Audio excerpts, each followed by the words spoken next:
تو ہم کو اور آپ کو اپنی زندگیوں میں کچھ تبدیلیاں لانی ہوگی، اور ہم کو اپنی زندگیوں کا جائزہ لینا پڑے گا، اور جائزہ لیتے ہوئے اپنے زندگی میں سے جو بھی کمزوریاں ہیں ان کو دور کرنا ہوگا، اور بہت ساری چیزوں کا ہم کو کریکشن کرنا ہوگا، اصلاح کرنی ہوگی۔ رسول اللہ کی آمد کا جشن منانا چاہیے ہم کو، لیکن جشن میں آداب بھی ہونی چاہیے،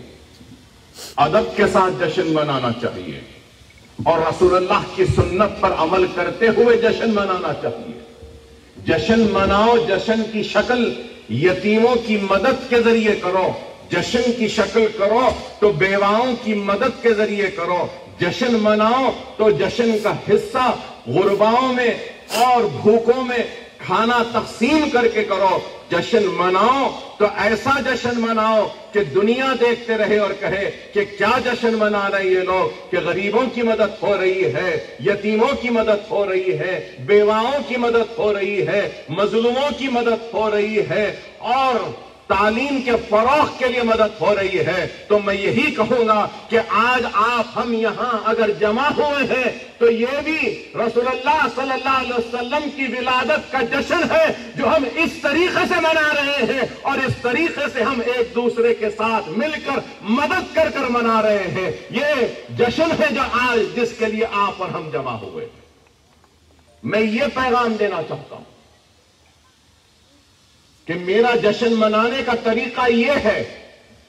میرا جشن منانے کا طریقہ ناچ گانا نہیں ہے، میرا جشن منانے کا طریقہ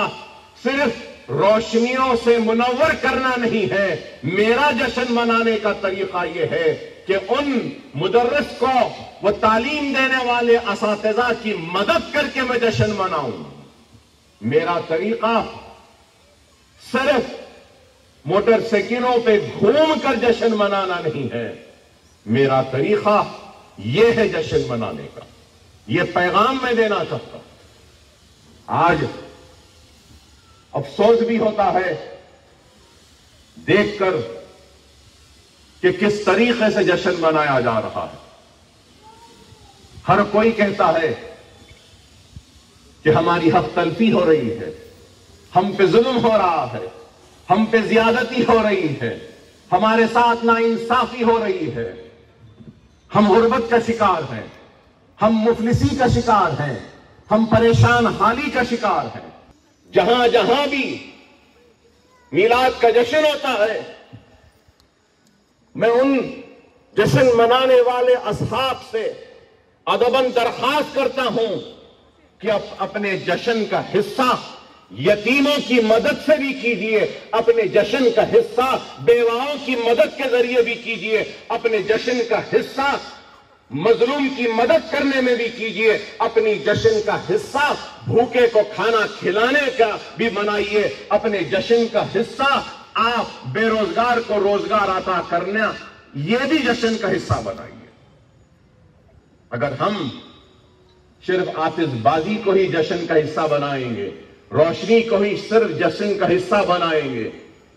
تو نہیں ہوگا، ہم کو یہ پیغام دینا ہوگا۔ لیکن آج